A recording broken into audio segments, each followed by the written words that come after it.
Vamos agora falar sobre saúde feminina, tá bom? Eu tenho certeza que esse assunto vai ajudar muito as mulheres. A partir dos 40 anos, a gente começa a sentir algumas diferenças, né? Então, aí você percebe a sua pele, percebe o seu cabelo, aí você percebe a irritabilidade, de repente vem os calores. Enfim, por mais que você se entenda jovem lá dentro, você vai percebendo que alguns sinais falam que você precisa dar uma paradinha e tomar alguns cuidados. Hoje a gente vai falar, inclusive, de algumas doenças que são comuns nessa fase, que ocorrem se você não tem um cuidado regular.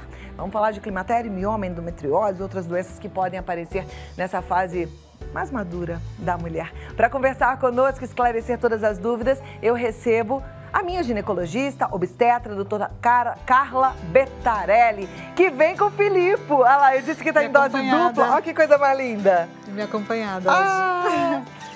Vamos. Quantos meses? 9. Tá chegando. Olha, vamos mudar a pauta para parto ao vivo?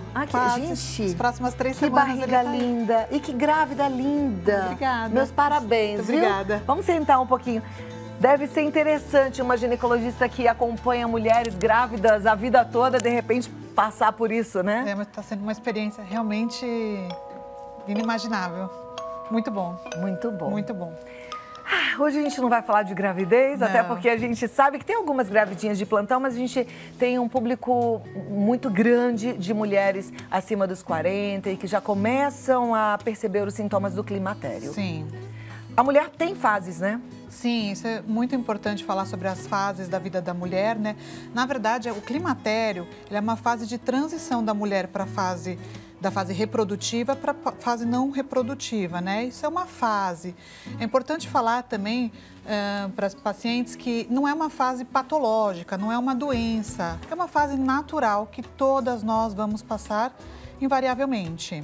Algumas com mais sintomas, outras com menos. Nós temos até uma ilustração, né, que está aí no vídeo, mostrando da fase reprodutiva da mulher, a fase do climatério, essa transição, né?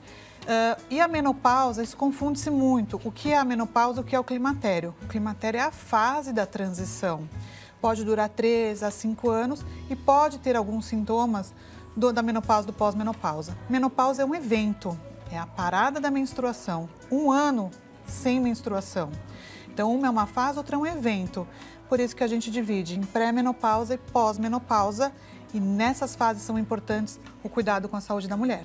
É muito comum a gente ouvir quando a mulher está irritada, a gente ouve comentário dos filhos falando assim, minha mãe está irritada, está na menopausa, os maridos se queixam e falam, está irritada, está na menopausa.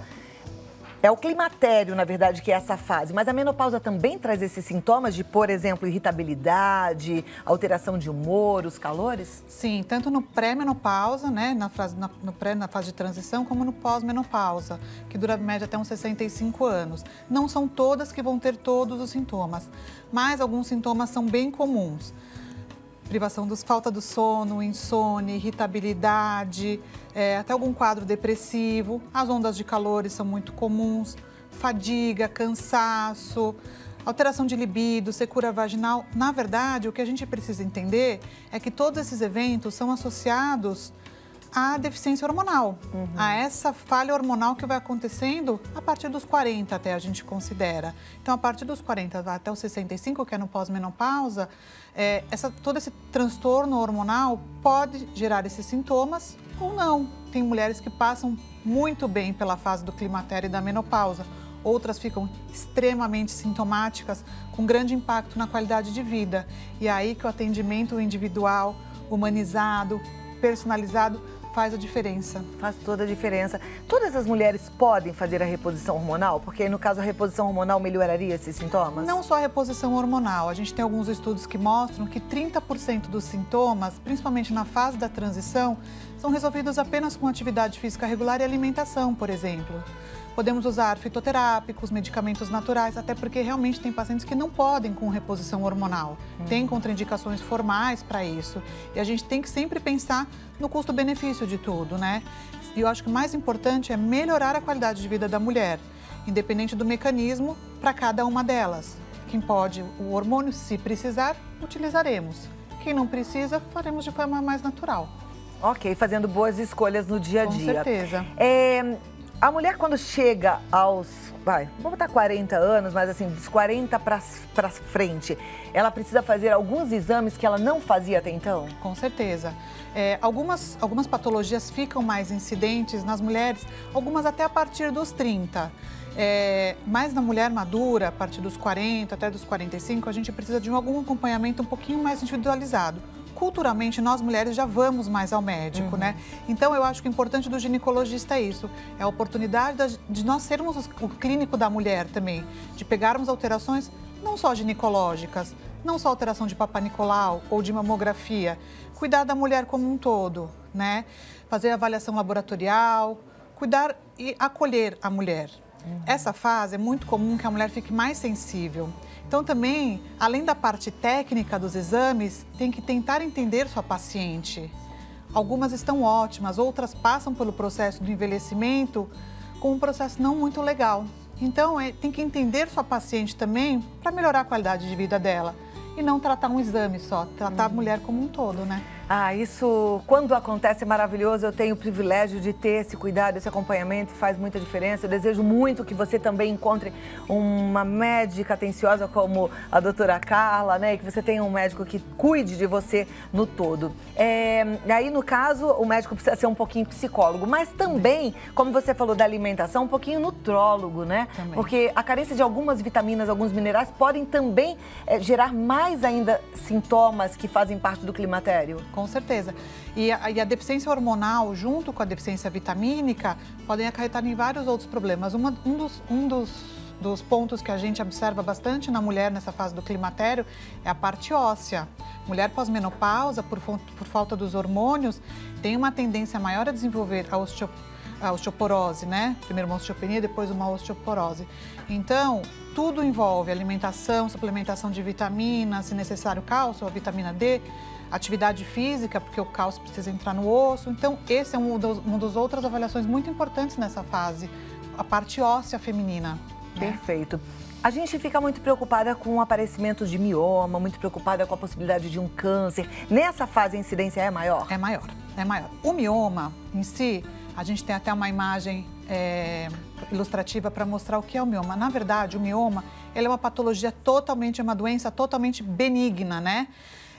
Ela não é câncer, não vira câncer. É uma alteração da musculatura do útero. Então, na imagem, ela ilustra quais são as localizações que esses miomas podem ter e quais deles podem ter efeitos. O mioma ele pode acontecer em até 50% das mulheres, é alta a incidência. Dos 30 aos 50 anos é muito comum acontecer. Então ele pode impactar tanto na fase reprodutiva, por exemplo, atrapalhar uma gestação de quem quer engravidar, como numa alteração dos 45, por exemplo, com excesso de menstruação, excesso de cólicas, pode atrapalhar a saúde da mulher.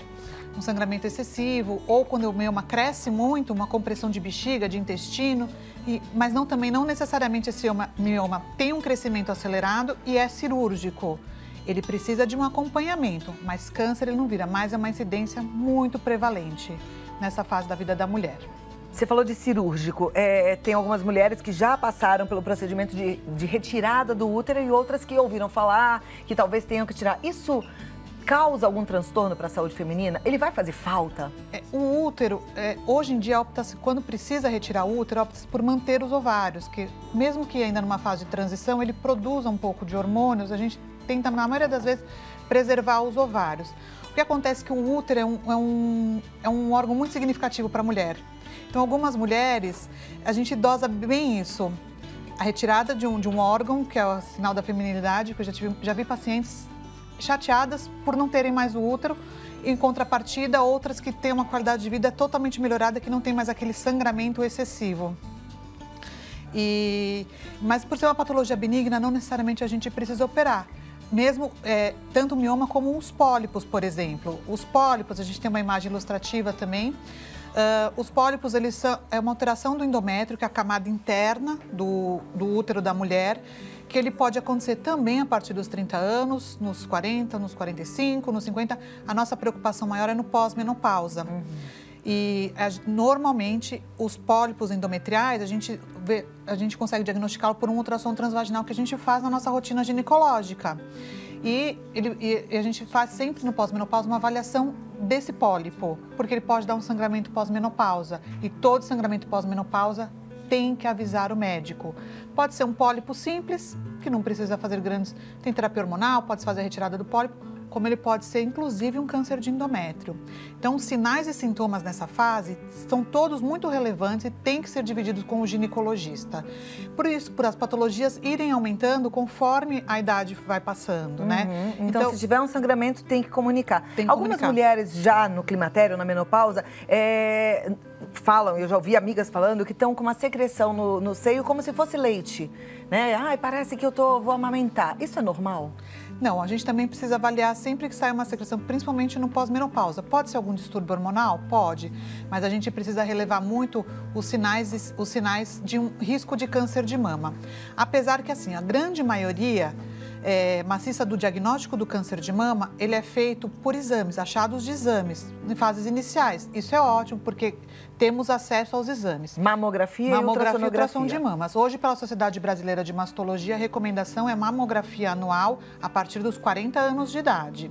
A partir do momento que a paciente pode ter alguns sintomas, a gente tem até as imagens ilustrativas de quais são os sinais, os principais sinais de câncer de mama, que é realmente saída de secreção, irregularidade da pele, retração do mamilo, nódulo palpável.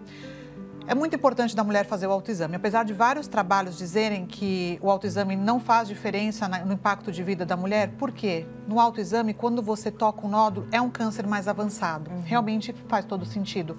Mas é muito importante da mulher se olhar, se tocar, se conhecer, porque num mínimo sinal de diferente, ela vai até o médico. E as mulheres vão ao médico, diferente dos homens que postergam um pouquinho mais. É verdade. Ginecologista a gente sempre vai, né? Pelo menos eu acredito que a maioria aí vá. A frequência de ida ao ginecologista muda nessa fase? Na fase da transição, normalmente a cada 6 meses a mulher é avaliada por conta das transições hormonais. Esses transtornos hormonais, eles são melhores avaliados num curto intervalo de tempo. E caso a paciente também sinta alguma coisa de diferente nesses intervalos, também ela pode ir antes. Principalmente uma paciente, por exemplo, que está fazendo uma terapia de reposição hormonal. Não é possível a paciente, volta daqui um ano, né? Você precisa acompanhar para ver se está tudo bem, se os exames estão todos normais, né? E sempre acompanhando o exame físico também, é sempre importante examinar a mulher. E quem faz a reposição hormonal tem uma melhora na qualidade de vida sempre ou não, nem sempre? Na grande maioria das vezes, sim. Sim. Mas mesmo os fitoterápicos também ajudam bastante, não só os hormônios. E fitoterápico a gente poderia tomar assim por conta própria? Não. Não, nem fitoterápico? Nem fitoterápico. Na verdade, tem toda a dose, qual é o melhor, às vezes o que é melhor para uma amiga não é para outra, às vezes uma resolve muito, por exemplo, eu tomo muito chá de folha de amora, por exemplo, que é muito comum, né? As mulheres falam muito. Eu tenho pacientes que melhoram dos sintomas com chá de folha de amora, para outras não faz nada, né? Eu tomei durante uma época, mas para mim não fez muita diferença, não. Tem gente que realmente se dá muito bem. Se dá muito bem. Na verdade, o recado é assim, você entender um pouquinho as fases, essa transição e entender que você precisa mesmo de uma ginecologista, de um ginecologista. Não fique só, procure um médico. As amigas são excelentes, a gente precisa de amigas, né, para fazer essa partilha, para acompanhar esse momento tão especial, mas não deixe de ir ao médico, não. Doutora Carla, amei que você veio antes da chegada do Filipe, uma linda hora para você. Ele adorou, tá mexendo aqui também. Que coisa boa, Deus abençoe muito, viu? Amém. E volta com bastante saúde logo. Sem barriga. Sem barriga, que delícia. Tá linda, não é, gente? Bom ver uma gravidinha? Olha, se você quiser mais informações, atendimento @clinicajabe.com.br. O Instagram da doutora Carla, aliás, é cada bebê lindo que ela posta lá que eu fico apaixonada. É todo dia um bebê novo, nunca vi fazer tanto parto na vida. É Carla Betarelli, tá? Entra lá com 2 L's, Carla Betarelli. E se você quiser ligar para marcar um bate-papo, 011 5573 1980. Amei, até a próxima. Obrigada. E tudo de bom. Amém. Tchau, Filipe. Até já. Quero ver a carinha dele. Isso é lindo, né? Que nem a mãe, que nem o pai, tudo lindo.